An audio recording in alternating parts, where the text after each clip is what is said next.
Okay, perfect. One more second. Oh, sure. Take your...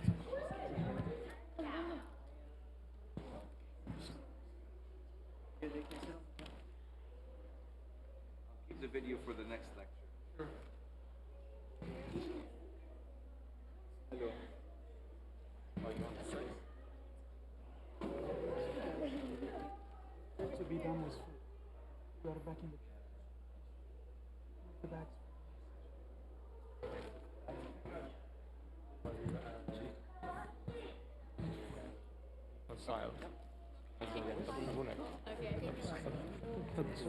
I did the first one. Thank you.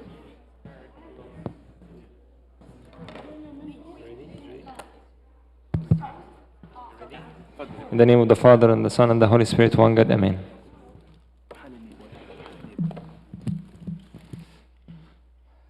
All right, welcome back. The group got a little smaller, but معلش.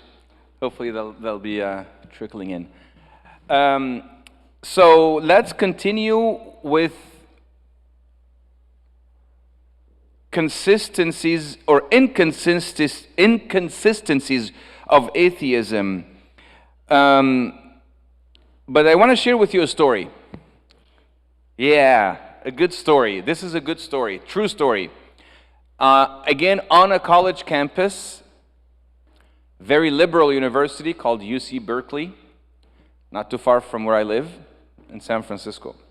So I was there and I was given a lectureship on the existence of God, and then 3 atheists came to me after the lecture and they said, "We don't believe anything you said." I said, "That's a very good start of a conversation." And we had they were very angry, aggressive. And of course, I don't engage in debates and حاجات زي كده. We just lovingly have a conversation. If you're willing to listen, if you're seeking the truth, I'm all yours. If you're just here to argue, you know, save your breath, pray for them, and make yourself available if they ever want to reach out and learn more. And so I said, after they said all they wanted to say, I said, "I have 3 questions for you. Would you please answer those 3 questions for me?" They said, "Okay, fine. What are those 3 questions?"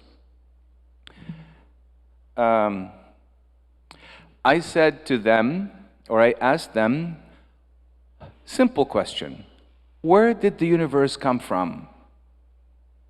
They looked at, and they were very intellectual. They were very smart atheists, okay, educated people.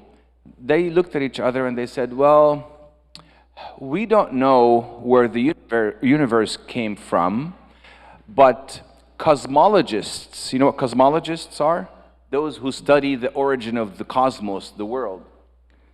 Cosmologists are currently studying the origin of, the universe, and they kept talking about fossils and all of that, but we don't know yet. We will find out eventually where the universe came from. I said, okay. Second question: where did life come from? The origin of life. Because there's a law of science, it's called the law of biogenesis, that says life can only come from life. Where did life come from? They looked at each other and they said, okay, well, our great teacher, Richard Dawkins, who's our mentor in atheism, he is now overseeing the symposium of the origin of life in Oxford University, which is true.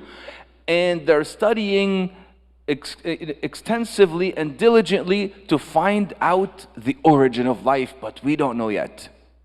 We will find out. I said, okay, third question.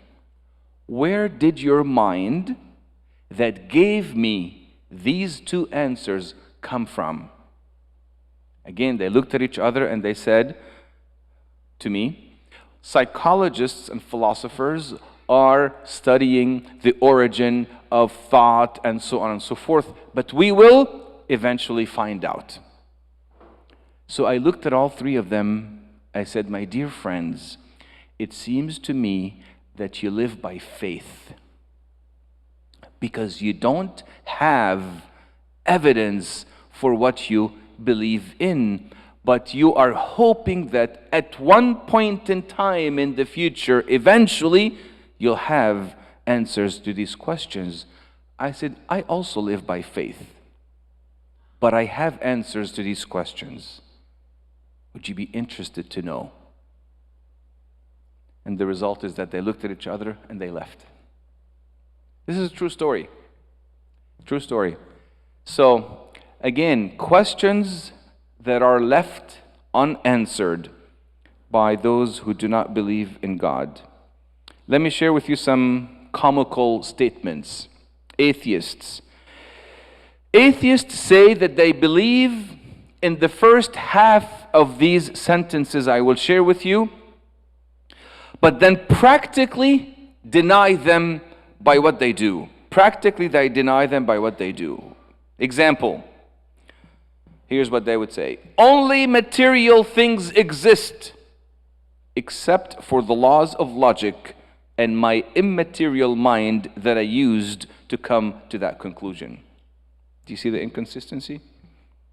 I believe in the first half of that sentence, but I deny it practically with what I do with the second half of that sentence.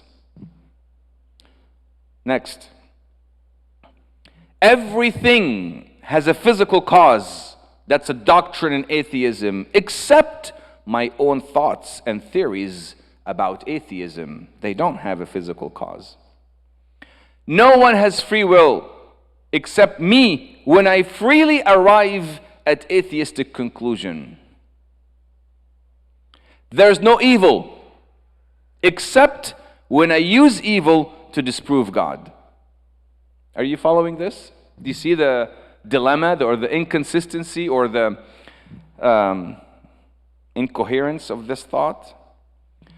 Religion poisons everything except that atheistic religion that has murdered millions. All truth comes from science except the truth that all truth comes from science. Last two. No one knows anything about God except what I just told you about God. And I'm going to repeat this again. All truth comes from science except the truth that all truth comes from science. This is easier to digest. Okay? Let's skip quotes on atheism and go to what I mentioned to one of you earlier, that there are no atheists. When you deny God, you make another. In Jeremiah chapter 2, verse 28, are referred to as what? Gods which you made for yourself. Man-made gods. What are the replacement gods of the atheist? I shared them with you briefly. Whenever you deny the existence of the true God, you almost always have to create for yourself or fabricate for yourself a man-made God, according to what Jeremiah said. What are the three man-made gods of this world, of our culture, or of this world? Three. Number one, humanism. Man is God. Me. My power. Excuse me. My power. My ego. Myself. I become God. Humanism. Another movement, materialism. Money becomes God. The third philosophy, hedonism. Pleasure is God. These are the three. There's no fourth. These are the three replacement gods of our world. When you deny God, you worship one of those three. So keep in mind, let's not ask ourselves, we can ask ourselves this question. Now, which one of these am I tempted by the most. Those three, do they sound familiar to you? Do we mention them in the liturgy after a specific reading? The Catholic epistle. Yes, say it. Say the whole thing. The conclusion of the Catholic epistle. Do not love the things which are in the world, because the world passes away and all its pleasures. That's right. That's the conclusion. But there is a part of this verse that we don't mention, but we should. Because what are the things of this world? Three things. What are the things of this world? The lust of the eyes, the lust of the flesh, and the third is, come on guys, the pride of life. Thank you. The lust of the eyes, the lust of the flesh, the pride of life, these are the man-made gods of this world. What is the lust of the eyes? Which one of these? Materialism. I want to have this and possess this and have the nice car, the nice house, the nice clothes and all of that. What is the lust of the flesh? Hedonism, pleasures of life. Okay? What is the pride of life? Humanism. Okay? St. John, actually it's in 1 John 2:16, this is the verse I was referring to. By the way, St. Paul also mentioned those three. Listen to what St. Paul said in 2 Timothy 3. He said, in the last days, difficult times will come. In the last days, difficult times will come, for men will be lovers of themselves, lovers of money, lovers of pleasure rather than lovers of God. What's lovers of themselves? Humanism, man is God. What's lovers of money? Materialism. What's lovers of pleasure? Hedonism. That's it. Those are the three man-made gods. When you deny God, the true God, you worship one of those three. So let's look at them again. Lust of the flesh, lust of the eyes, pride of life. Okay? Hedonism, materialism, humanism, pleasure, possessions, power. One says body is God, money is God, I am God. You know what's interesting is that those three come to us in different stages of life.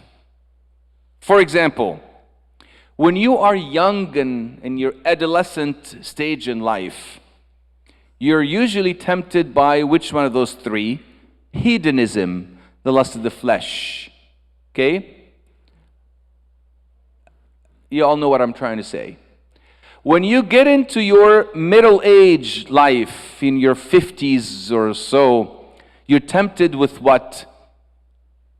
Materialism. Why? Now that I am 45, 50, my whatever, have I accumulated enough in my 401k to retire? Have I bought the house I want to buy? Have I purchased the cars I wanted to purchase? Do I have enough savings? Did I buy this? Did I get this? Midlife crisis kind of thing. So materialism is your focus, or you're tempted with it most when you're in that stage in life. But when you're an adolescent, you know, you're thinking of partying and having fun and all of that and hedonistic pleasures. When you get a little older in your 60s and 70s and 80s, you're tempted with humanism, meaning I am a man of experience. Where is my honor? Where is my respect? People need to listen to me, and so on and so forth. Do you see what I'm saying? Different stages in life. These different gods tempt us in different stages in life. And if you also remember the three temptations of Christ, Christ was tempted by those three man-made gods, by Satan. Do you remember? What's the first temptation of Christ? Depending on which gospel you read. Remember when Satan said, change this what into what? The stone into bread. Because I want to lust of the flesh. First thing when you do when you're hungry is not to go out partying, but to eat, so that you can fulfill the lust of the flesh. Okay, what about the second temptation? Do you see all of these things in Jerusalem? I will give them all to you. You will own all of this. Lust of the eyes, materialism. Third one, throw yourself, and then angels will come and carry you with honor and dignity. What is that? Humanism, pride of life. Can I tell you one more thing? I'm not sure, okay, if any of you is ever interested to become a monk or a nun, and you go to the monastery, you are called to take 3 vows of monastic life. Nudhur al-Rahbana. What are those 3 vows? Oh, I love it. I love it. Can you say it again?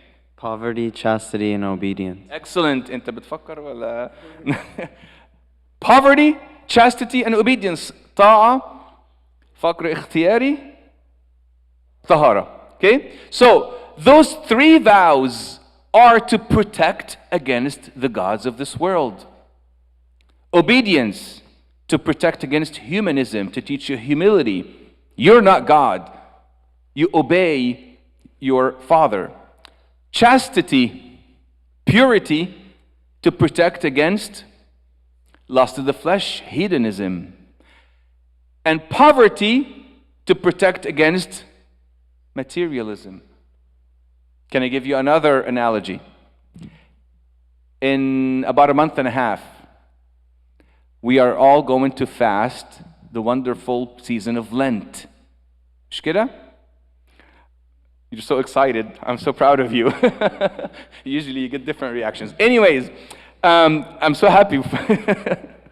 So we're going to fast Lent. What does the church teach us to do during Lent? Here in Arabic it's easy because it begins with the same letter. Sad. The church teaches us to fast, pray, and to give alms. If you think about it, those 3 things are to protect against the 3 gods of this world. When you pray, you're showing submission to God. It protects against humanism. When you are fasting, you're showing discipline of the body. It protects against the lust of the flesh, hedonism. And when you give alms, it protects against materialism, the lust of the eyes. شفتوا بقى how many gods does the world have? 3. Me, my money, and my body.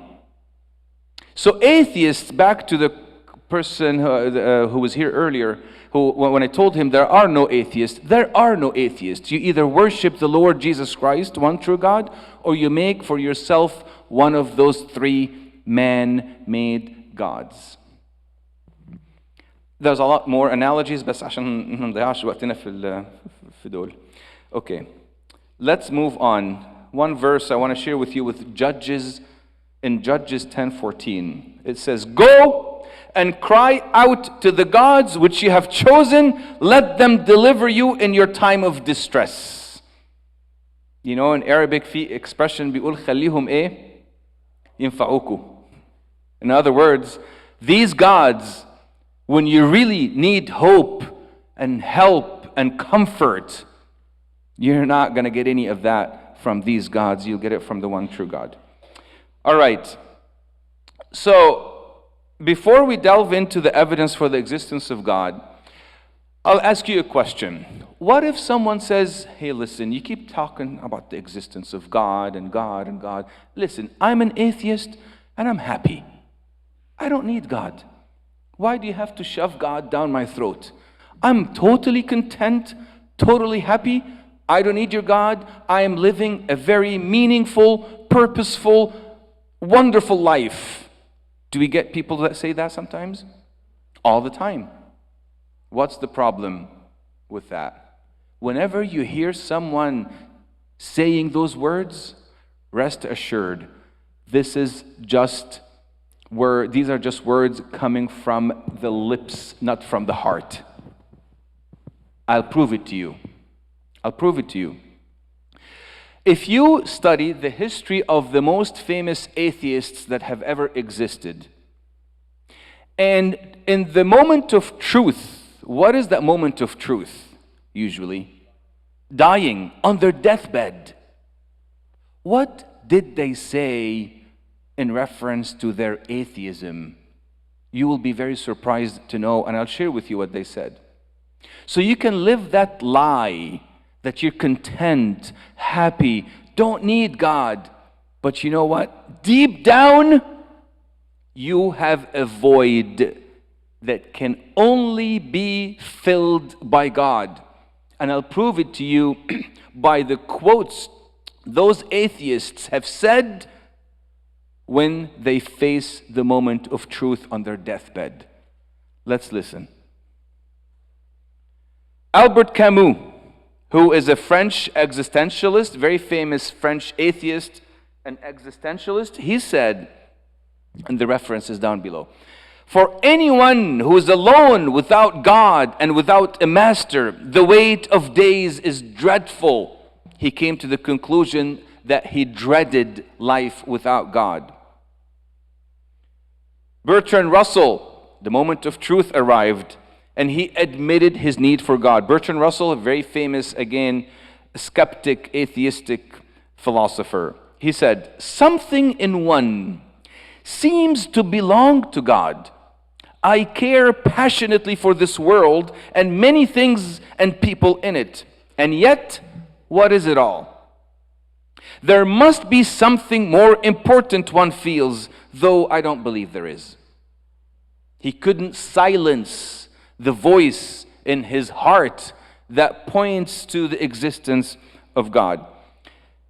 Erich Fromm, the famous psychologist, atheist psychologist, also admitted the need for God. He said, "The need for an object of devotion is deeply rooted in the condition of human existence. Yet, I don't believe in him." Sigmund Freud, you all know who that is, famous psychologist. He said, "It would be very nice if there were a God who created the world and a moral order in the universe and an afterlife." In other words, my friends, they deny God with the top of their mind, but they cannot avoid him in the bottom of their hearts. They all deny God with the top of their minds, but they can't avoid him in the bottom of their hearts. There is a void that can only be filled by him who created you. You can fill this void all you want by materialism, humanism, and hedonism, all you want. At the end of the day, you will still feel that deeper and deeper and deeper void. There's a G-shaped hole in each one of us' heart. That hole is only filled by God. St. Augustine said something very famous, one of his most famous quotes. He said, "You have created us for yourself, O Lord, and our hearts will remain restless until they find their rest in you." And St. John Chrysostom said, "God has placed the knowledge of himself in human hearts from the beginning." I think there's a verse in the book of Ecclesiastes that says, who knows the verse in the book of Ecclesiastes that says something like that? He created eternity in our hearts. جعل الأبدية في قلوبهم. He created eternity in our hearts. That's why, no matter where you go, you will always come back to, where is God who can fill my void? So those who say, I don't need God, know right away that they're just giving you lip service. These are just empty words. Deep down, they do need God, but they're trying to deny him with their mind, not with their heart. All right. Shall we then delve into the existence of God and evidence for the existence of God? احنا عمالين يعني to build up to that. So I need 2 minutes just to get the file open. So معلش, if you can bear with me, just 2 minutes real quick. Sorry, معلش. I need to get the file open. Yeah. عشان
Thank you.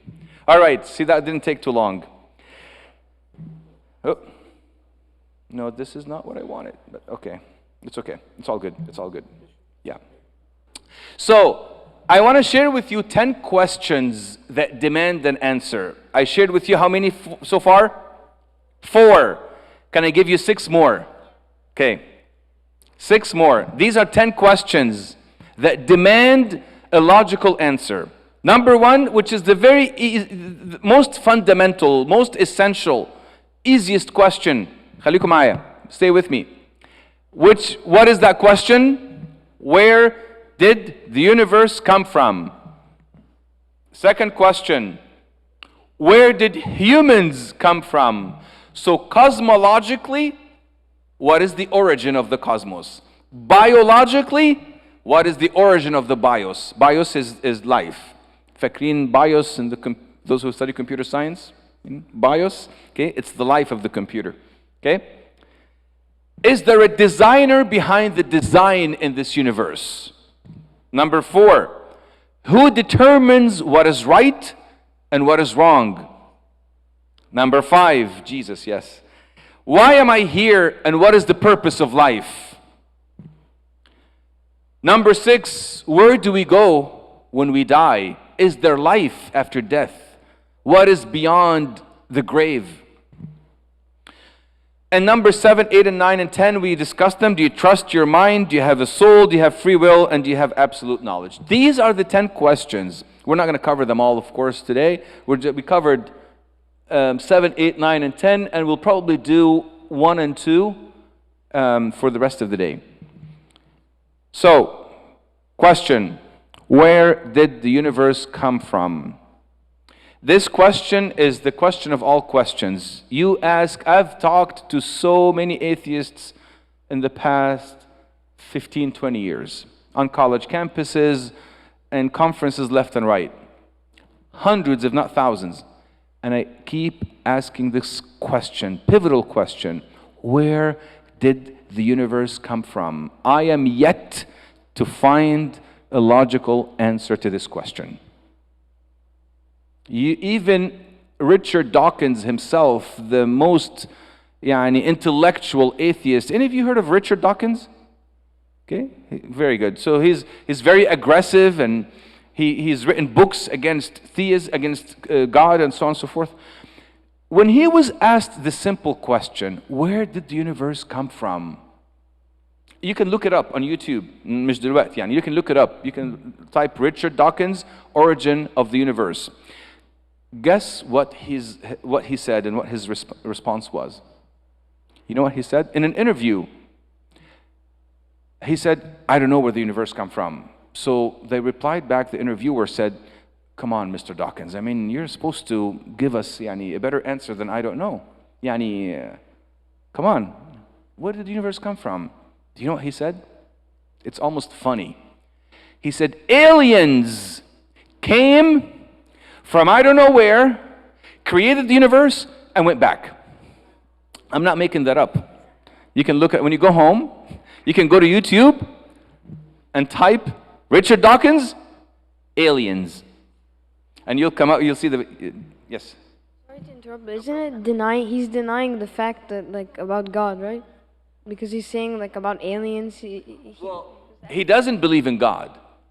So he has to come up with an irrational answer to explain the origin of the universe.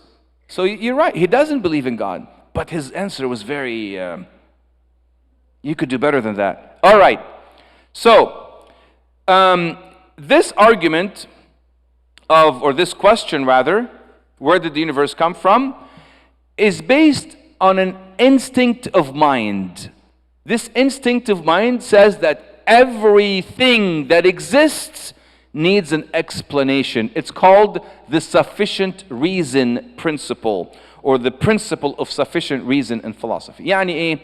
Everything that exists cannot exist on its own merit. It needs an explanation. This microphone exists. There's an explanation of its existence. It was created by a manufacturer and so on and so forth. this bottle exists because it was created by, or you can explain its existence by something else. It's called the principle of sufficient reason. So, to make it easy for us, there are 4 possible explanations to the origin of the universe. تعالوا, let's find out what are these 4 possible explanations and see which one makes most sense. Do you remember when you get a multiple choice exam or quiz, you say, oh, it can't be A, it can't be D, it can't be C, it must be B. So by process of what? Elimination, you get to the response, to the answer. And let's do the same thing here. First possible explanation, the universe came from nothing. And these are, by the way, these are schools of thought. Yani people have developed ideologies around these possible explanations. The universe came from nothing, لا شيء. Or the universe created itself. You know what I mean by it created itself, self-made. What's the third most commonly used explanations for the atheist? Big Bang goes under created itself. Okay? Or nothing. It goes under either one of these two. But what's another explanation? The universe has always existed. It's eternal. There's no beginning to the universe. It's always been there. And then the fourth explanation, it's created. That's it. There's no fifth. It either came from nothing, self-made, eternal, or created. Let's look at each one of these 4 possibilities using logic and reason. Now, we're not using the scriptures now. Did the universe come from nothing? Nope. Someone by the name of Lawrence Krauss, also a very famous atheist who's a good friend of Richard Dawkins, he came up with a book. See what he called it? A Universe from Nothing. And so many atheists just latched onto this book and said, thank you, Lawrence. Now we have a good answer for that question. It came from nothing. And he's actually he's from Arizona State, I believe. I think. Yeah, in Arizona State. He said the following. He said, one of the things about quantum mechanics, I'm not a scientist, so I have no idea what he's trying to say, is not only can nothing become something, nothing always becomes something. Nothing is unstable. Nothing will always produce something in quantum mechanics. That's what he said. But to his response, someone by the name of David Albert, who's also quantum mechanics physicist, he said, I took the David Albert slide out of here. He responded back to him and he said, what do you mean by nothing? Do you know Lawrence Krauss committed a fallacy called the fallacy of equivocation in philosophy? What does that mean? When you use a term to mean something else, let me give you an example. Any of you, let's say you have a PhD. So let's say Karen has a PhD, so we call her what? Dr. Karen. Now, you're a doctor, Karen. Can you prescribe medication for me? No. You should say no. No. Okay. So do you see what I'm trying to say? I call her Dr. Karen because she has a PhD, doctorate in philosophy. But she's not that kind of doctor, that medical doctor that prescribes medication. So what did I do? I committed a fallacy of equivocation. That's exactly what Lawrence Krauss did. He used the word nothing to mean something. You know what I mean? That nothing is not the nothing we know. It is actually something in his field of study, quantum mechanics. Anyways, intuitively speaking, nothing comes from nothing. Any of you old enough to know the movie, The Sound of Music? Any of you saw The Sound of Music? Good. I get more hands in the South than I'd get elsewhere. But do you know Julie Andrews? Who's the actress in this movie? She had a very famous song What did she say in this movie? Nothing comes from nothing, nothing ever will. Any of you remember that? Okay? Nothing comes from nothing. Why is that? What's the word nothing made up of? No thing. How can a thing come from a no thing? Do you get it? Very easy. How can something come from nothing? So the universe could not have come from nothing. Second possibility, is it self-made, created itself? Logically impossible. Why is that?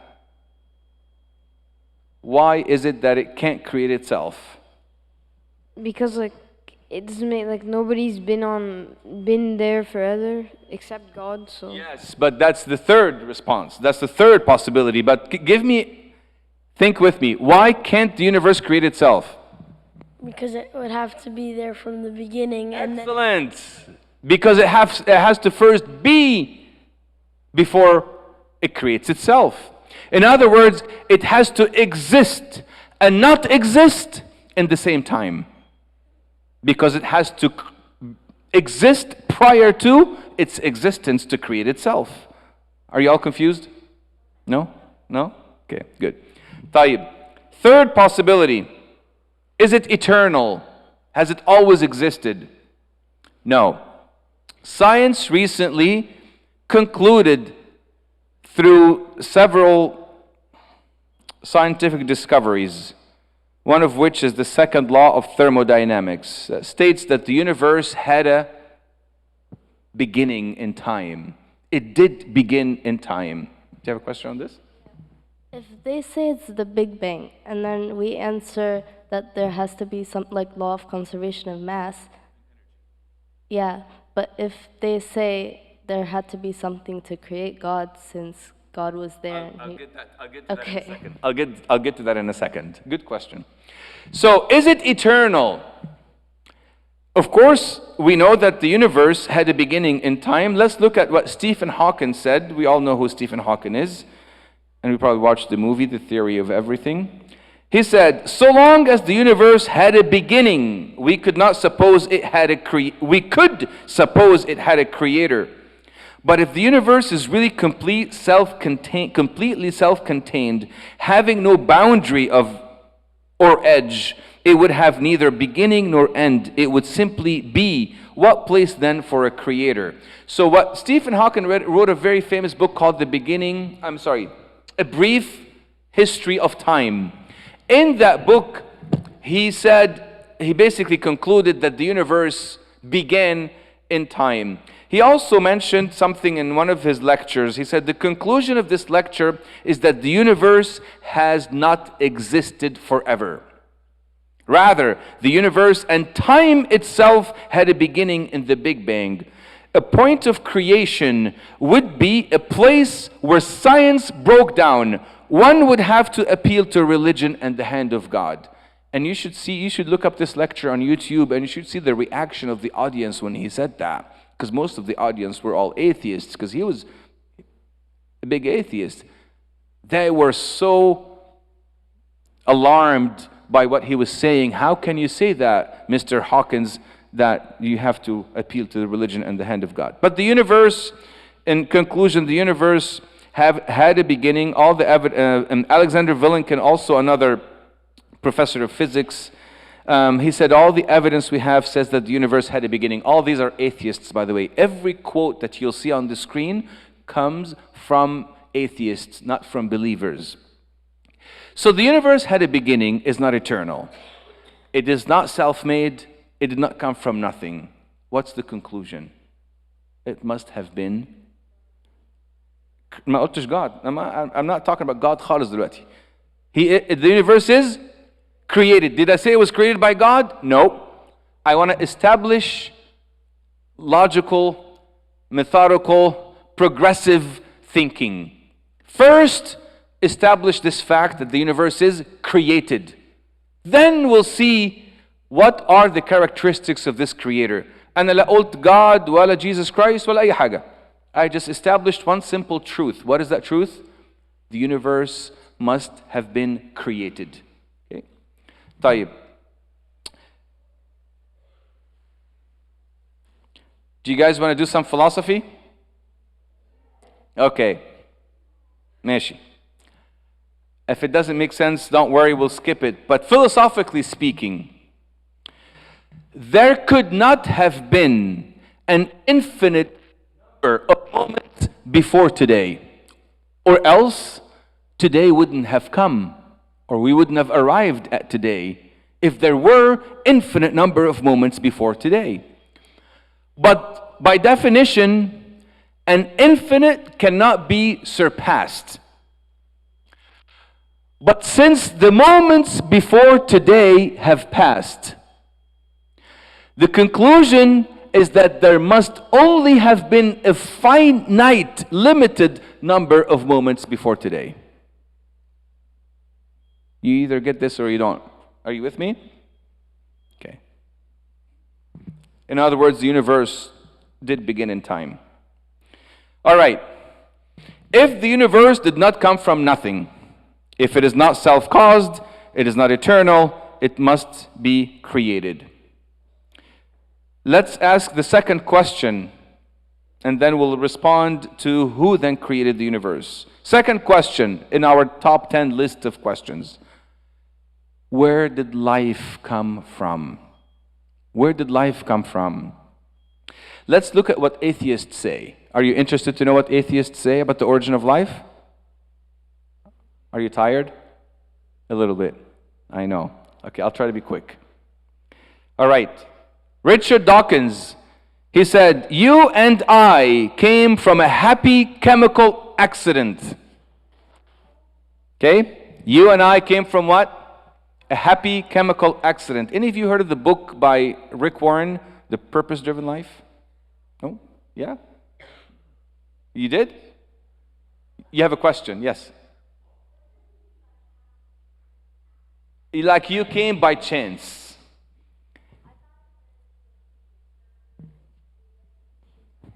No, I wish. He said you all came by chance. You did not come from anything purposeful. Andy Knoll, he said, we don't know how life began on this planet. We don't know exactly when it began. We don't know under what circumstances. In other words, he doesn't know and he doesn't care. Let's look at Stephen Jay Gould, who's another evolutionist, who said, listen to what he said as the origin of life. He said, we are here because one odd group of fish had a peculiar fin anatomy that could transform into legs for terrestrial creatures. In other words, our origin كلنا ايه؟ Fish. احنا كلنا made of fish. Okay? All right.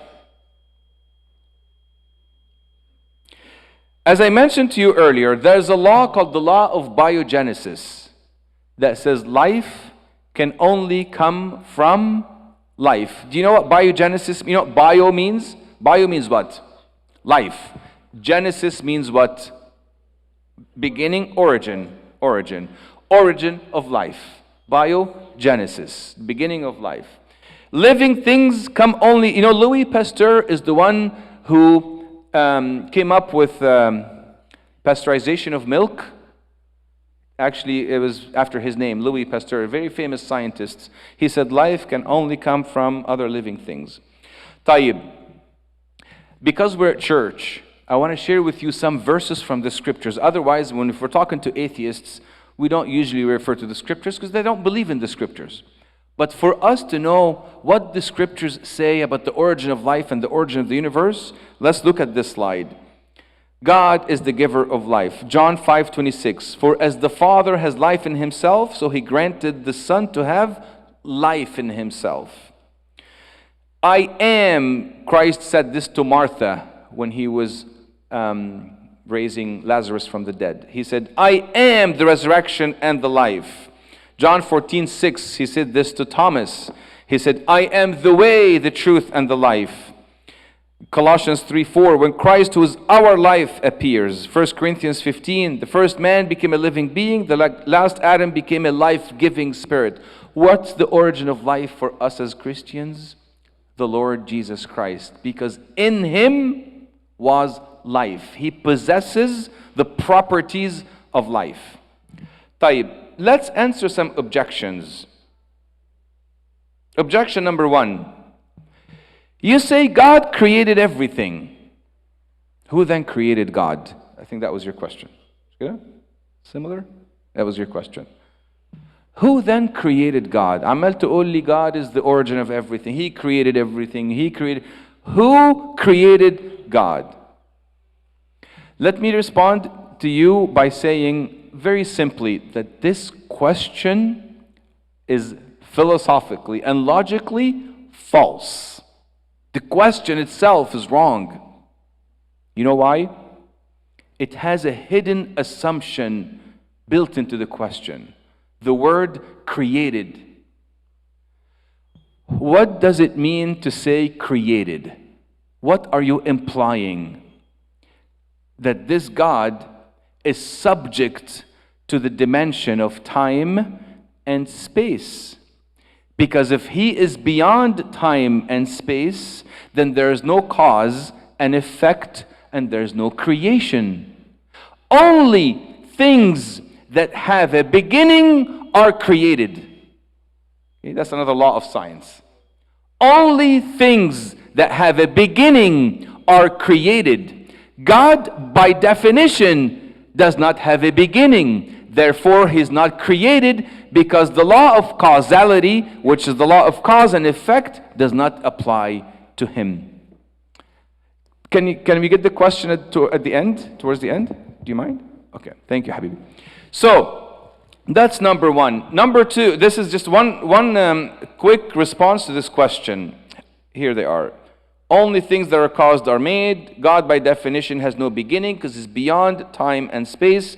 Therefore, he's uncaused. He's what Aristotle referred to as the unmoved mover. There must have been a beginner that caused that sequence of cause and effect. Cause and effect. You know what I mean by cause and effect? Cause and effect, that cause becomes an effect, and that effect becomes a cause to another effect. There must have been a very first uncaused first cause. Either the universe or something else, or rather someone else that caused the universe and everything else to exist.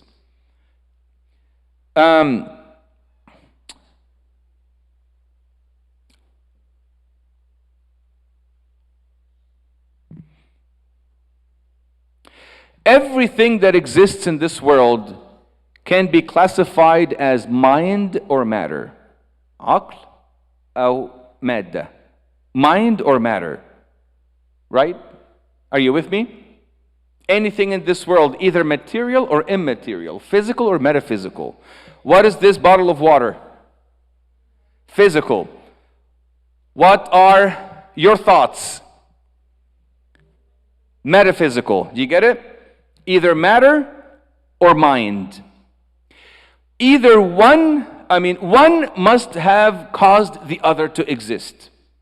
Either matter caused mind to exist, or mind caused matter to exist. In other words, one of them preceded the other in existence.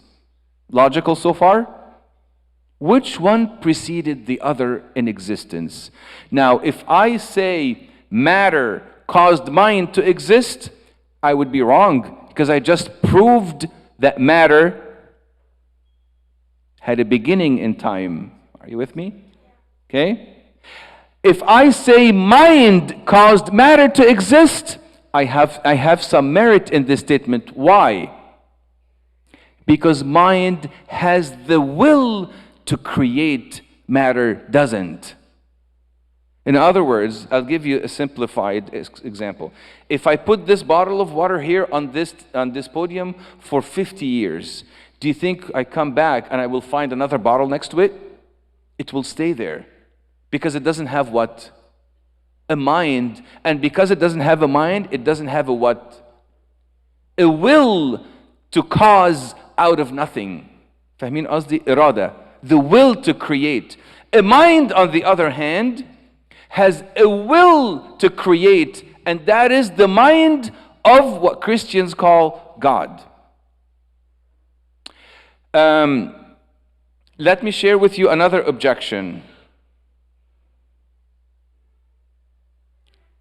We'll skip the video. So, you're saying that there must have been a mind that preceded matter to give existence to this matter. You did not prove to me that this is a personal God. This could have been some kind of force, as in Star Wars, or energy, or some kind of whatever. But I didn't say it was a personal God. This is when I speak to the law of causality. And I want you to Google this. So Google this term. Besides theism, atheism, default position, Google this, the law of causality. What is it? It basically says the following. I think I have a definition here for it. Yeah, there you go. It says, the effect is never qualitatively superior to or quantitatively greater than the cause. Every effect is less in quantity and quality than the cause. Or in other words, the cause is greater than the effect, both qualitatively and quantitatively. Yani for me to cause something to exist, that cause must have in itself, some greater power than the effect. That's called the law of causality. So, with that in mind, here's the law of causality in the scriptures, by the way, if you want to understand it more. In the book of Psalms, he who planted the ear, shall he not hear? He who formed the eye, shall he not see? If I created ears, I should be able to hear to begin with for me to create ears. Fahmin qasdi? That's the law of causality. That's actually perfect explanation of the law of causality in the scriptures. طيب. Because humans are capable of knowing. Humans, we are cause or effect? We are the effect. Are we creators or creatures? Creatures. Are we the cause or are we the effect? The effect from a greater cause. Because humans, effect, are capable of knowing the first cause that produced them must have a mind. Because humans are capable of choosing the first cause who created them must have a will, and so on and so forth. The cause and the effect. Now, my friends, let's look at the characteristics of the first cause that caused the effect in this world. And let's see what they look like. The first cause of space that we see in this world must be infinite, spaceless, greater than the cause, the effect. The first cause of time must be eternal. The first cause of energy in this world must be omnipotent or all-powerful. The first cause of complexity in this world must be omniscient or all-knowing. The first cause of moral values must be good. The first cause of human integrity must be truthful. The first cause of human love must be loving. And lastly, the first cause of life must not be living only, but life-giving. So if you take infinite, eternal, omnipotent, omniscient, all-powerful, all-knowing, good, truthful, loving, life-giving, you'll come up with the Lord Jesus Christ as the characteristics of our God, without using the scriptures. I looked at the law of causality, the cause and the effect. Let's keep the questions to the end, please. Put your hands down. So the law of causality says the effect cannot be greater than the cause is greater than the effect. Well, let's look at the characteristics of the effect. I just looked at all of them. Here are the characteristics of the effect. Well then, let's then deduce or conclude the attributes or the features of the cause. Well, the cause must be all of that. Do you know, if you listen to the Gregorian liturgy, the reconciliation prayer of the Gregorian liturgy, Abuna is probably saying half of these things in his prayer. Are you following? Right? Am I right, Abuna? Something like that, close to that. The infinite, the true God, The good, yes. immeasurable, and incomprehensible, and all of that. So غير المفحوص, غير المحوي, الحاجات دي كلها. So these are the characteristics of the first cause that point to the features and the attributes of the God the Christians call Jesus Christ. So with that, I established very important steps. First, the universe is created. Second, the universe is created by a personal being called God. Third, the attributes and the characteristics of this God point to the God of the Christians, Jesus Christ. Are you with me? Does that make sense at all? Helpful? Yes? No? Okay. Let's look at what the scriptures say.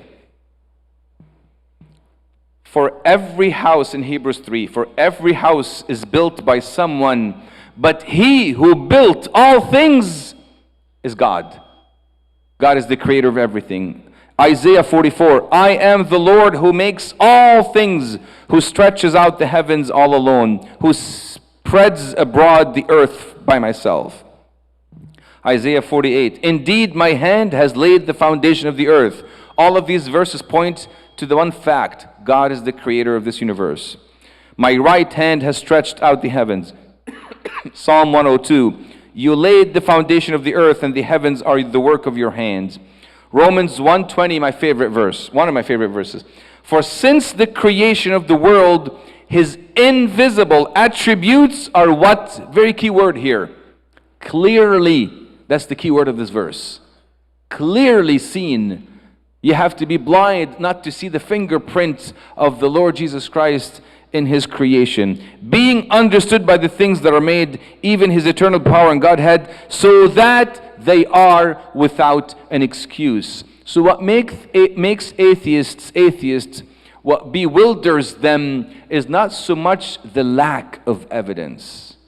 It's the suppression of evidence. I don't want God to exist, rather than I don't have enough evidence for his existence. Do you see the difference? Should probably finish here. Okay, excellent.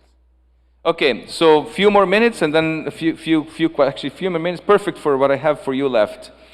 In 1903, someone by the name of Herbert Spencer, who was an evolutionist, he's a disciple of Charles Darwin, and he made a very profound statement. He said, everything in the universe can be explained by 5 basic principles or things: space, time, matter, force, and action. Can we repeat those again? Space, matter, time, force, and action. And he spent all his life trying to find the answer to these 5 basic things that make up this universe, or that explain the origin of this universe. If Mr. Spencer opened the Bible, the very first book, and the very first chapter, and the very first verse, he would have found the following.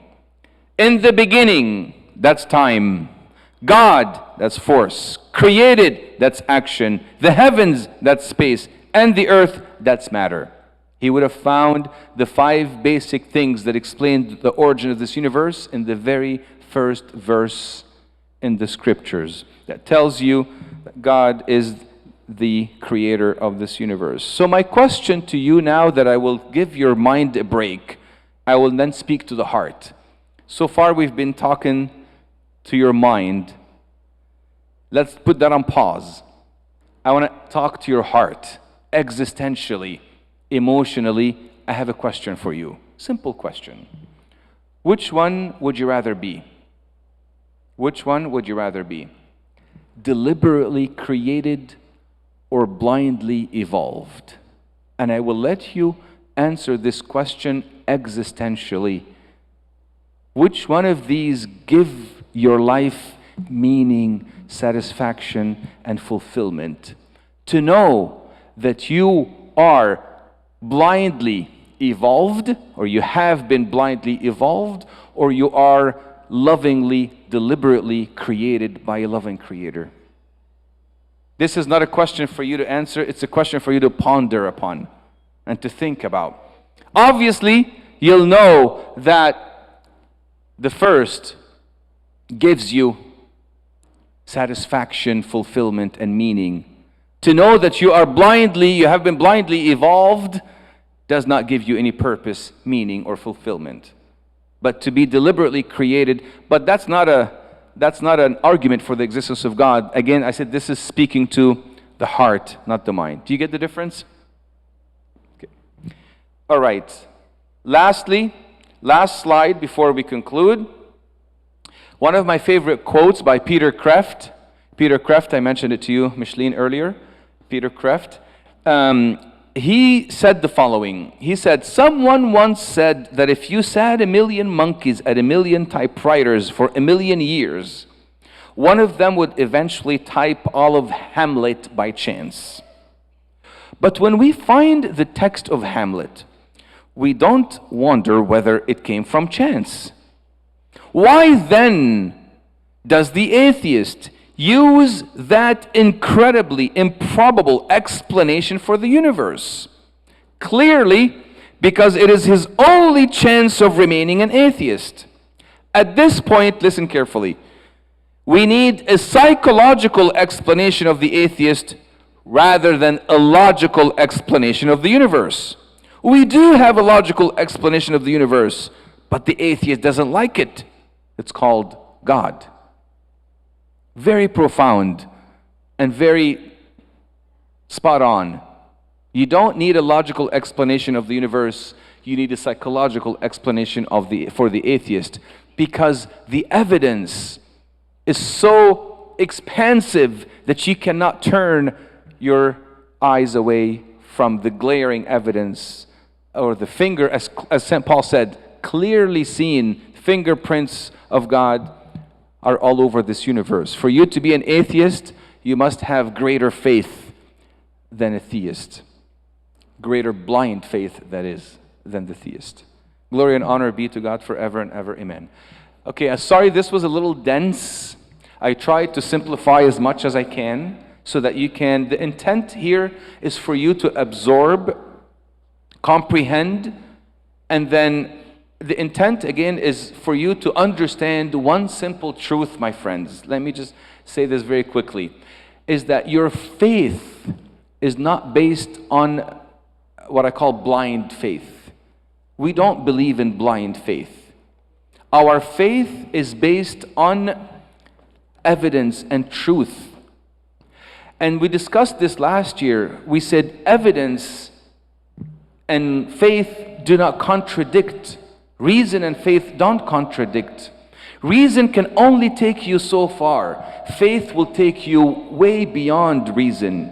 But there's no contradiction. We can't say, I cannot discuss the questions of existence of God. I have blind faith in God. Absolutely not. You have strong faith in God, but you do have evidence if you're ever asked to share this evidence with others. So now what? I now know I have evidence that God exists. I know that the Lord Jesus Christ created this universe and created me out of His love. Now what? I cannot just keep that faith in my mind.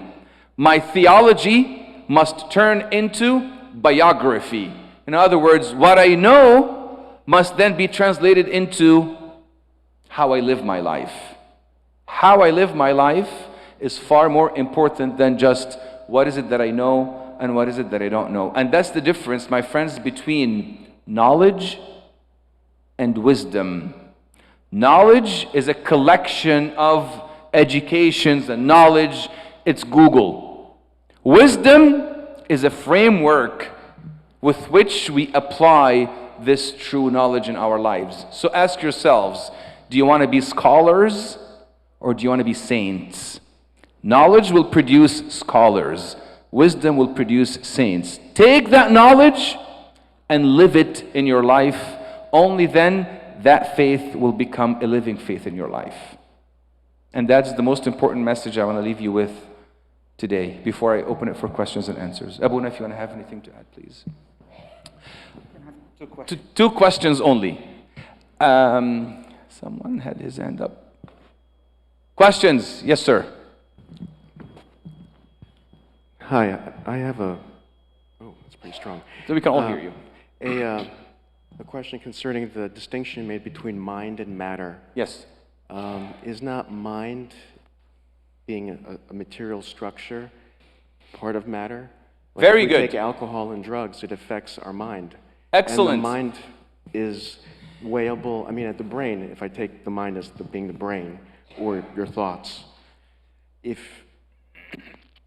it can be weighed, it can be quantified, it can be studied, it can be, you know, sliced up and you see how many neurons there are. Sure. And everything else. And that's all matter. Very good. We covered this, the first lecture, the distinction between the mind and the brain. I see. For an unbeliever, for an atheist, they don't like to use the word mind. They almost don't believe in a mind. They believe in this physical structure called the brain with all its components because it's physical, not metaphysical. Right. But what I'm referring to is what the brain produces. Okay. These are the non-tangibles that I'm referring to. Okay. Yes, good question. I think one of the things, it's hard for us, as far as our minds go, to grasp the passage of time on a huge scale, such as a geological scale or millions of years of passing, because we experience things in our life based through our senses. Correct. And when we're 20 years old and we look at someone who's, 70, we think, oh, we've got all the time in the world. I've got so much time. Yes. And then when we're in our 40s, we can look back and remember, wow, 20 years went by like that. So then you start saying, wow, another 20 years, I'll be in my 60s, retirement. You start feeling the passage of time because if you experienced that quantity. But to think that, so I don't know, in terms of the passage of millions of years, I think that's a quantity of time that we just are incapable because of our... We can't grasp it. We can't grasp the enormity of that, or the billions of years. Right. So I think it's difficult for us to see how, basically I just kind of, I don't really have a question there. No, but I see what you're saying. But, as far as evolution goes, or the process of evolution, whether God created, like say for example in Genesis, it says He created, in 7 days. Now, is that a metaphor for the process of billions of years of evolution? Good. Not to say evolution because evolution has a evil stigma at times, right? I got you. But the process of the development, because man, thousands of years ago, was much simpler. Right. They couldn't explain lightning, and now we know what lightning's caused by. Sure. So the question I deduce from your statement here is the question of, if I can extrapolate one question, the 7 days of creation, concept of time. I just actually phoned His Grace Bishop Yusuf a few months back, asking him for an idea to write book number 2. And I would like, with your prayers, Yani, and the grace of God, I would call it Timeless Truth in Genesis, asking questions such as the 7 days of creation, the flood, the Neanderthals, the origin of life, and how long ago was Adam created, and did animals die before the fall or after the fall? All of these very important, significant questions in the book of Genesis. With your prayers, God willing, I will compose a response to it. So very briefly, to your point, the 7 days of creation, there are two different schools of thought. There's the young earth creationists and the old earth creationists. Young earth creationists say that those 7 days are literal 24-hour days. Old earth creationists say that those days are equivalent to a period of time. We tend to agree, we as in the Coptic Church, we tend to agree with the old Earth creationist model. So one day could be millions of years. This way, we would be very consistent with scientific discoveries that says that the age of the Earth is 4.3 billion years and so on and so forth. There's no contradiction whatsoever, especially since on the fourth day the sun was created. So the first 3 days could not have been 24 hours as we now know them, that the Earth did not revolve around the sun, around itself for 24 hours a day, because the sun was not even created. So there's more to be said, but we tend to align ourselves with old Earth creationism. Just a quick answer to your question. All right, I think we're done, and we will have a break, a longer break? Yeah. Okay, good. So I have two quick announcements. The first one is, who's here from 9th grade to 12th grade? Raise your hands. All right. So this coming Tuesday, we're starting our first Bible study coming back. We're creating something from nothing. The opposite of what George have been talking about. But we're starting the Bible study back on Tuesday from 7 to 9. There will be dinner starting exactly at 7 o'clock, and then Bible study by Matthew. And then we're going to go out to Safety Harbor. We'll be back by 9:30 sharp. Okay, the second announcement is there is lunch right now. We're about 3 o'clock. We need to be back here by 3:30 sharp to start with our program and finish on time. There will be more topics, and there will be more time to ask questions, because questions will be answered by George, and they will help you understand what we're talking about. All right? So let's go to lunch. It's in the service building.